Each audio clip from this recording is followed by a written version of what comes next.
করতে চাচ্ছে। আমরা ইতিমধ্যে লক্ষ্যে জুলাই জাতীয় সনদের ভিত্তিতে ফেব্রুয়ারিতে জাতীয় নির্বাচন সহ 5 দফা দাবিতে বিক্ষোভ কর্মসূচি পালন করেছে বাংলাদেশ জামায়াতে ইসলামী সাতক্ষীরা জেলা শাখার নেতৃবৃন্দরা। শুক্রবার 26 সেপ্টেম্বর বিকেল 4:30টার দিকে শহীদ আব্দুর রাজ্জাক পার্ক থেকে মিছিলটি বের হয়।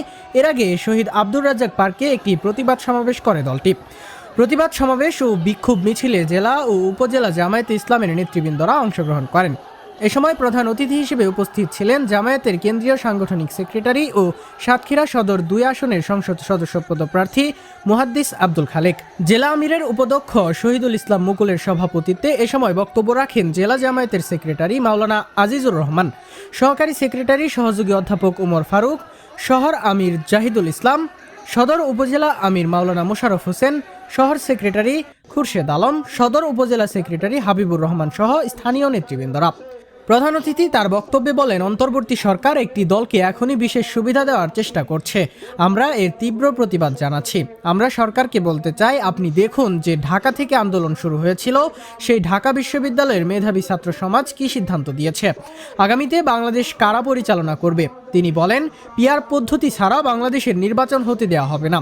পিআর পদ্ধতিতে নির্বাচন হলে কোনো টেন্ডার বা চাঁদাবাজ সন্ত্রাসী মাস্তানি করার সুযোগ থাকবে না। যদি লেভেল প্লেয়িং ফিল্ড থাকে, যদি স্বচ্ছ নির্বাচন হয়, তাহলে আগামীতে বাংলাদেশ জামায়াতে ইসলামী সরকার গঠন করবে বলে মনে করেন এদেশের সাধারণ জনগণ।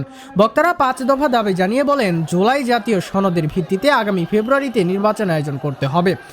আগামী জাতীয় নির্বাচনে উভয় কক্ষে পিআর পদ্ধতি চালু করতে হবে। অবাধ, সুষ্ঠু ও গ্রহণযোগ্য নির্বাচনের লক্ষ্যে সবার জন্য লেভেল প্লেয়িং ফিল্ড নিশ্চিত করতে হবে। ফ্যাসিস্ট সরকারের সকল জুলুম, নির্যাতন, গণহত্যা ও দুর্নীতির বিচার দৃশ্যমান করতে হবে। স্বৈরাচারের দোসর জাতীয় পার্টি ও 14 দলের কার্যক্রম নিষিদ্ধ করতে হবে। এর আগে বিক্ষোভ কর্মসূচিকে কেন্দ্র করে বিভিন্ন স্থান থেকে খণ্ড খণ্ড মিছিল শহীদ আব্দুর রাজ্জাক পার্কে এসে জড়ো হয়। পরে সেখান থেকে জাতীয় পতাকা এবং জামায়াতে ইসলামের দলীয় প্রতীক দাঁড়িপাল্লা নিয়ে বিক্ষোভ মিছিলটি বের হয়ে শহরের প্রধান প্রধান সড়ক প্রদক্ষিণ করে শহীদ আব্দুর রাজ্জাক পার্কে এসে প্রতিবাদ সমাবেশের মধ্য দিয়ে শেষ হয়।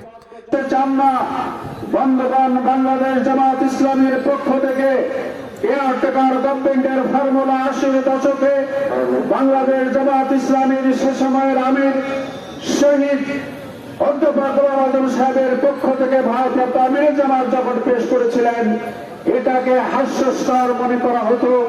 কিন্তু আমরা জানি বাংলাদেশে যে কয়টি নির্বাচন হয়েছে, 3টি নির্বাচন তত্ত্বাবধান সরকারের অধীনে হয়েছে।